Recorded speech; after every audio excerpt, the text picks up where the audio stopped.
అసలు ఈ రోజు పూజ చేయడం అనేటటువంటి దాని వల్ల వచ్చే ప్రయోజనం ఏమైనా ఉంటుందా? అసలు దాని వెనక ఏదైనా శాస్త్రీయమైన కారణం ఉంటుందా? విదురుడు ఎందుకు చెప్పాడు అసలు దైవానికి నమస్కారం చేయమని?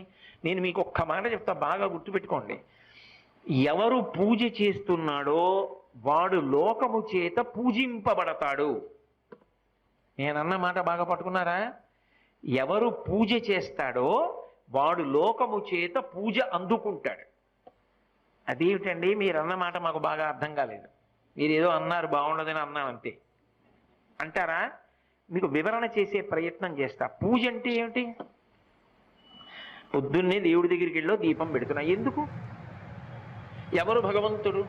చంద్ర సూర్యౌ చ నేత్రే కర్ణావాసా శిరోద్యౌ ముఖవిదహనో యస్య వాస్తేయమప్తి అంతస్తం యస్య విశ్వం సురనర ఖగో భోగి గంధర్వ దైత్యైః చిత్రం రమ్యం